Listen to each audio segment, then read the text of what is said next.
Well, we are getting back to our study of the book of Ecclesiastes today. We are in chapter 8. We finished the first 7 chapters. And so we're going to continue in this study. And the 8th chapter is going to begin with these words. It's kind of a lyrical thing, maybe even a proverb, some commentators think. And it says, "Who is like the wise? And who knows the interpretation of a thing? A man's wisdom makes his face shine, and the hardness of his face is changed." So this is a little short celebration of wisdom. Now, understanding that this is wisdom literature, the Ecclesiastes, Proverbs, Job, these are wisdom literature books. Now, wisdom, as I have said many times, from a scriptural standpoint, is not the way we would maybe define wisdom today. We would say wisdom is knowledge to live wisely, or knowledge to do things. That's somewhat the biblical definition, but really the wise person is the one who knows how to live, and he knows how to live in God's plan of things. In other words, following God's laws. And so the wise man is the one who lives wisely. So it's very much associated with ethical living, but also living with the understanding that God is in control of all things. Now, the book of Ecclesiastes is a wisdom literature book, but it also is speaking a lot of very plain language about how life is. Life is not always like we would want it to be. Life is not always like we maybe would expect it to be. And so it becomes difficult for the wise person to know how we should live. And so Solomon is constantly dealing in this book with how we live in the face of things that maybe we would not think they should be. And so we're going to see that in this chapter 2, this chapter also, in which he is started out by talking in this little poetic thing. The last 2 lines of this poem are probably very much associated with what comes after in this chapter, where he says, "A man's wisdom makes his face to shine, and the hardness of his face is changed." Because when we come to this chapter, we're going to see Solomon is talking about how a wise person behaves in a kingly court. And we might even say it more generically, in the presence of power. How does a wise man carry himself, and how does a wise man do that? So let's look at the verse 2 and we'll move on with that. He says, "I say, keep the king's command because of God's oath to him." Now, once again, he is talking about the interaction with a king. Now, a king in the ancient world was an absolute ruler. He did have advisors, he had people around him, but what he said went. Now, the Hebrew kings were a little different in that they were supposed to come under the law of God. They were supposed to write out their own copy of God's law. They were considered to be under the law of God, which was different than most nations in which the king was the law himself. Whatever the king said was law. And so, but the implication in this passage is that you're dealing with an unrighteous king. The wise person who wants to do the right thing is dealing with a king who is not maybe wise, maybe not wise, but he's also not good. And so he says, keep the king's command. That's always a wise thing to do in terms of keeping you out of trouble.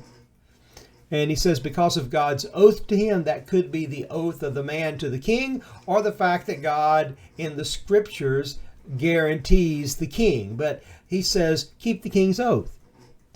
But keep the king's word. And he goes to verse 3, he says, do not be hasty to go from his presence. Now, what does that mean? Now, what that is talking about is someone leaving the king's presence in anger over something the king is saying, over something maybe the king is doing. can picture yourself, the wise man, the godly man is in service of the king, and this king wants to do something that is wrong, that is ungodly, that is improper, immoral, or whatever definition you might put upon that. And he's saying that don't be hasty to go from his presence. In other words, don't just get up in a huff and say, I disagree, and just fly out of the king's courtroom or the king's throne room. That doesn't end well. Kings do not like that because it is blatantly disrespectful. I remember watching the movie The Darkest Hour, which is about Winston Churchill in the midst of World War II. And it shows him going into the presence of the King of England when he was accepting the king's invitation to become the prime minister. And when the session was over, you see the actor, or depicting Winston Churchill, backing out, not turning his back upon the king out of respect. So what Solomon is saying here, don't be disrespectful in the presence of the king, even if you don't like what he's saying. He says, do not take your stand in an evil cause, for he does whatever he pleases. Now, Solomon is not saying you should be going along with everything that the powerful person wants to do, but he says you need to be wise in how you deal with it because he has power. A king in the ancient world had tremendous power, and he can end your life. He can find something to charge you with and give you a death penalty, or he can demote you, or whatever it may be. So he's cautioning wisdom in the face of power. Now, let's bring this into our modern age, because we don't have kings like that anymore. We certainly don't in our nation. But he's saying that in the presence of people with power, you need to be wise and very careful, even if you do not agree. Now, we've all experienced this when maybe we had an employer or our boss who wanted to do something, and you're sitting there thinking, I know this is not a good thing to do, or I know it's not going to end well. But you also know you have to be careful around this person. Maybe they're very vain. Maybe they don't like someone disagreeing with them. And so this is the same kind of situation. Solomon said, be wise in the presence of powerful people, because if you don't handle it in a wise manner, it might go poorly for you. And so he goes on to say, verse 4, for the word of the king is supreme, and who may say to him, what are you doing? So the king has power. Verse 5, he says, whoever keeps a command will know no evil thing, and the wise heart will know the proper time and the just way. Now, here's the key. He says, first of all, that if you keep the king's command, you're not going to get in trouble with him. But then he says, there's always a way to deal with things. Then he says that out, that the wise heart, once again, the wise heart will know the proper time and the just way. So there are ways to oppose a wrong thing even in the presence of a person in power. But you can't go about it in a way that will cause a rift or cause something that's going to come back to your own hurt. So he said the wise heart's going to know how to do it and what's the right way to do it. How do you register your disapproval? How do you come about it if you see something that is not right, but you know if you just come out and speak it bluntly, it's not going to be received very well? Then the wise person will find a way to do that. Now, he's cautious. Solomon is not telling people to be weak in the presence of moral evil. He's not saying to compromise your principles, but he's just saying be wise in knowing how to do it. Now, let's look at verse 6. For there is a time and a way for everything, although man's trouble lies heavy on him. This is very similar to the third chapter of Ecclesiastes, when he said there's a season for everything, there's a time for everything under earth, and he gave a long list of that. So there is a time to oppose, there's a time to register your disapproval, and sometimes you are placed in a situation where you cannot go along. And in that case, you should register your disapproval in a respectful manner and in a way that will not cause, at least intentionally cause, some kind of rift. And so he says that there's a time and a way for everything, even though it's heavy on you.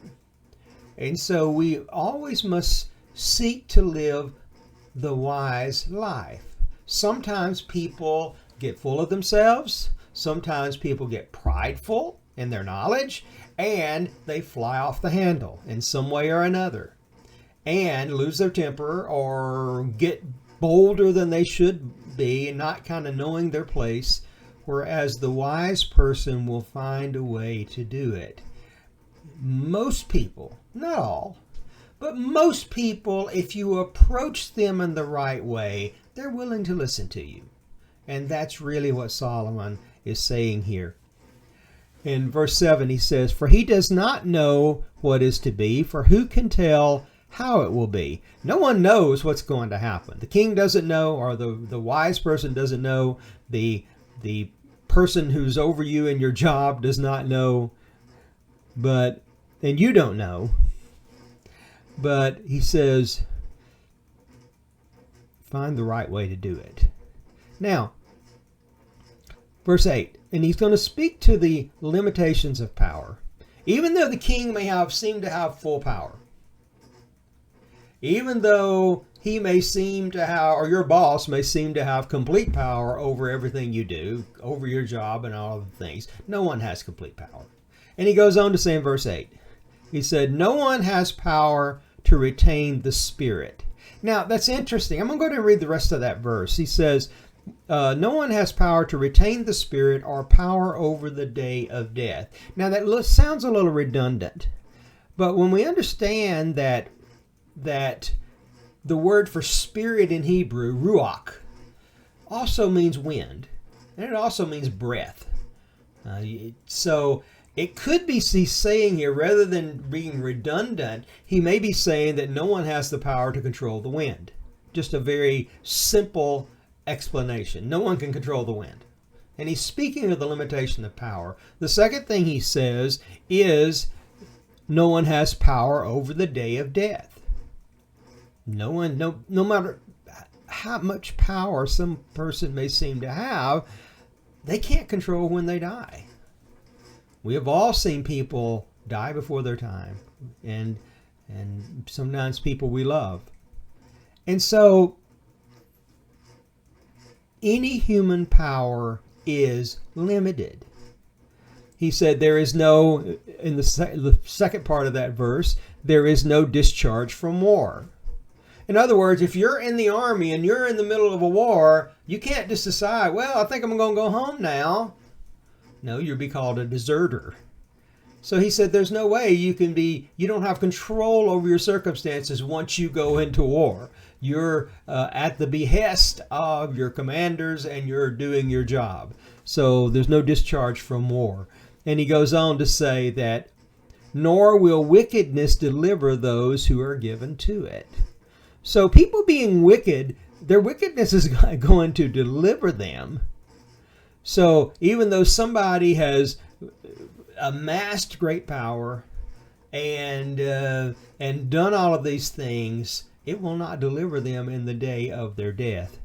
Verse 9 says, "All this I observed while applying my heart to all that is done under the sun, when man had power over man to his hurt." So he's really telling you that what he's talking about is what I've just said. He is speaking to the situation where you are dealing with a powerful person who has control over you, maybe your employment, but certainly maybe your life in the person of a king.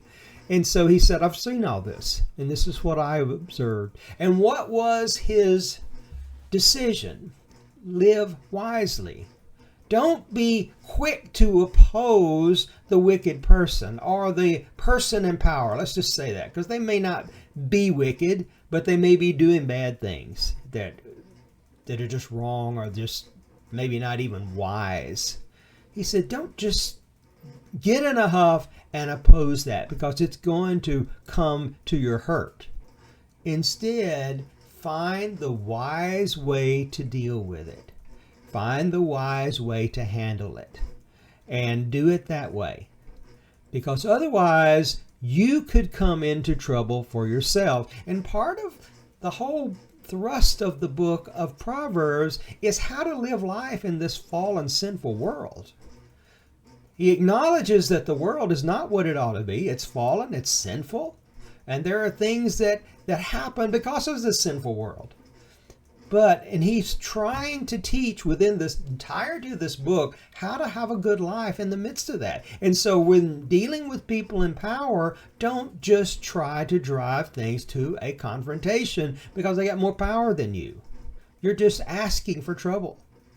But he doesn't say just give in and don't do anything and compromise your morals. He said the wise person will find the right way to do things. And just understand that nobody has all power, nobody has all knowledge. Just as we can't control the day of our death, so we can't control anything. So underneath all of this is a trust in the Lord to do that which is right, to do that which is good. And so we're going to stop right here. This is an interesting chapter, and I was tempted to go to the next section, but I think with the length of this one, it would be good to stop here. But we'll continue the same thought and go on to more things about wisdom and about not having control over our lives in the next time that I record. So I hope that you have a good day. God bless you.